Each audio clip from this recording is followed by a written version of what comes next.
ওসমান হাদিরা যেন যুগ যুগ ধরে এই দেশে মাটিতে বেঁচে থাকে, এরকম মানুষের জন্য প্রচন্ড তৃষ্ণা এবং পিপাসা সমাজে আছে। কেউ তাদেরকে উদ্ধারে এগিয়ে আসবে, নেতৃত্ব দিবে, জীবন বাজি রাখবে। অনেক তরুণী তো আমাদের আছে। কজন তরুণ এরকম স্বপ্ন দেখেন? আমরা নামে মাত্র স্বাধীন হয়েছি, আমাদের চিন্তা চেতনায় আমরা স্বাধীন হয়ে উঠতে পারিনি।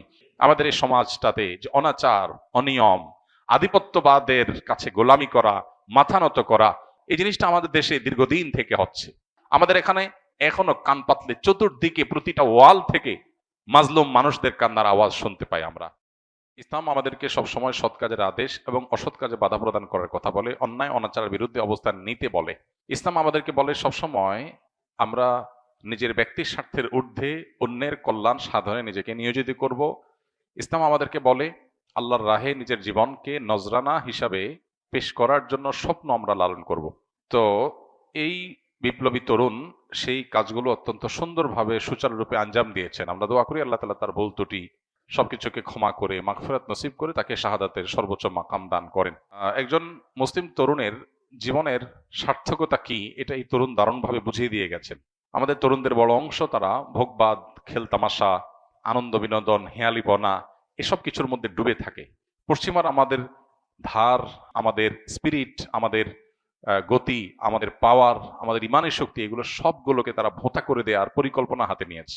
আমাদেরকে নারীতে, মাদকে, বিভিন্ন বিষয়ে তারা আসক্ত করে ফেলেছে এবং এই ভোগের মধ্যে জীবনযাপন করাটাই বা ক্যারিয়ার বা নিজের গণ্ডির সীমাবদ্ধ চিন্তার মধ্যে আবদ্ধ থাকাটাকেই জীবনের লক্ষ্য হিসাবে যেন আমরা বেশিরভাগ তরুণরা আমরা বানিয়ে নিয়েছি।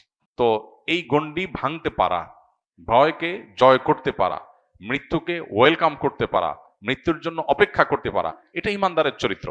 ওসমান হাদি তিনি যদি ইমানদার না হতেন, তিনি যদি মাদ্রাসা পড়ুয়া না হতেন, তিনি যদি তা মুসলমান পরিবারের আলেম পরিবারের সন্তান না হতেন, তার ভিতরে যদি দিনী চেতনা না থাকতো, তিনি হয়তো তথাকথিত বিপ্লবী হতে পারতেন, কিন্তু মৃত্যুকে এতটা হাসি মুখে আলিঙ্গন করার এই শিক্ষা কোরআন হাদিস ছাড়ার কোথাও থেকে পাওয়ার কোনো সুযোগ নাই।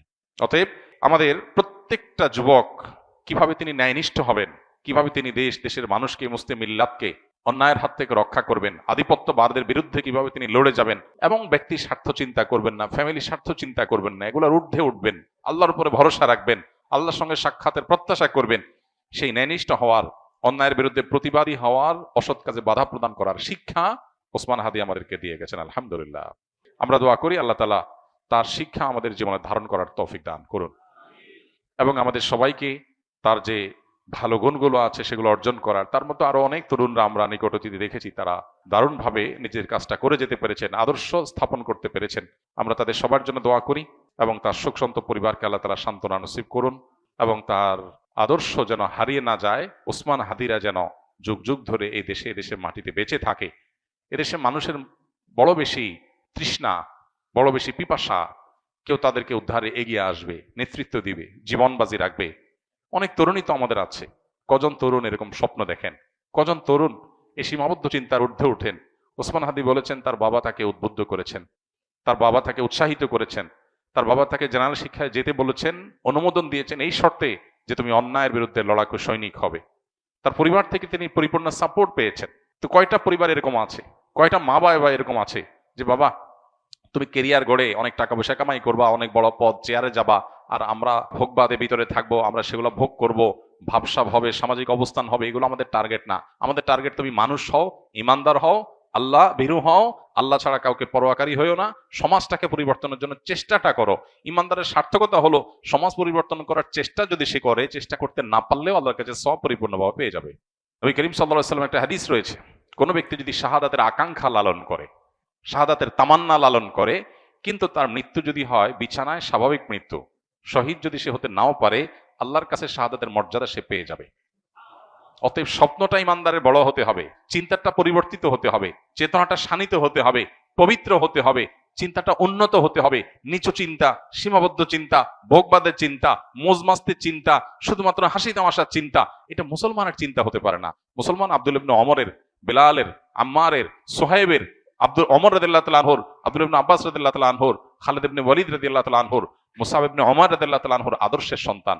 তারা জীবন বাজি রেখেছেন, সব উৎসর্গ করে দিয়েছেন। আর ভোগ বিলাস এগুলো তো অন্য 10টা ছেলেও করতে পারে, আত্মত্যাগ সবাই করতে পারে না। সামান্য ক্যারিয়ারের চিন্তা নিয়ে আবদ্ধ হয়ে থাকা, সীমাবদ্ধ চিন্তার মধ্যে আবদ্ধ থাকা, এটা তো পৃথিবীর সব যুবক তরুণী করে। আমি ব্যতিক্রম, আমি ইউনিক, আমি ভিন্নতর, আমি মুসলিম, আমি অন্যরকম, এই বিষয়টা সবাই পারে না। এটার জন্য দরকার কোরআন এবং হাদিসের ইন্সপিরেশন, এটার জন্য দরকার কোরআন হাদিসের শিক্ষা, এটার জন্য দরকার হলো পারিবারিকভাবে সাহায্য, তাদের সহযোগিতা, তাদের সমর্থন। আল্লাহ তাআলা আমাদের তরুণদেরকে সবকিছু হাসিল করার তৌফিক দান করুন। আমাদের এই সমাজটাতে যে অনাচার, অনিয়ম, আধিপত্যবাদের কাছে গোলামি করা, মাথা নত করা, বিদেশিদের কাছে নিজেদের সবকিছুর বর্গা দিয়ে দেওয়া, এই জিনিসটা আমাদের দেশে দীর্ঘদিন থেকে হচ্ছে। আমরা নামে মাত্র স্বাধীন হয়েছি, আমাদের চিন্তা চেতনায় আমরা স্বাধীন হয়ে উঠতে পারিনি। আমরা পরিপূর্ণ স্বাধীনতার স্বাদ ভোগ করছি না। আমাদের এখানে এখনো কান পাতলে চতুর্দিকে প্রতিটা ওয়াল থেকে মাজলুম মানুষদের কান্নার আওয়াজ শুনতে পাই আমরা। আমাদের এখানে এখনো ন্যায় বিচার প্রতিষ্ঠা হয় নাই। আমাদের এখানে অন্যায় করে এখনো মানুষ পার পেয়ে যায়। এগুলো থেকে উদ্ধার করে একটা সুন্দর সমাজ বিনির্মাণ হবে, অন্যায়ের বিরুদ্ধে মাথা ছাড়া দিয়ে মাথা উঁচু করে কথা বলবে, এরকম মানুষের জন্য প্রচন্ড তৃষ্ণা এবং পিপাসা সমাজে আছে। দরকার কিছু তরুণের, দরকার কিছু যুবকের। আল্লাহ তাআলা শরীফ ওসমান হাদির মতো কিছু যুবক আমাদেরকে তৈরি করে দিন।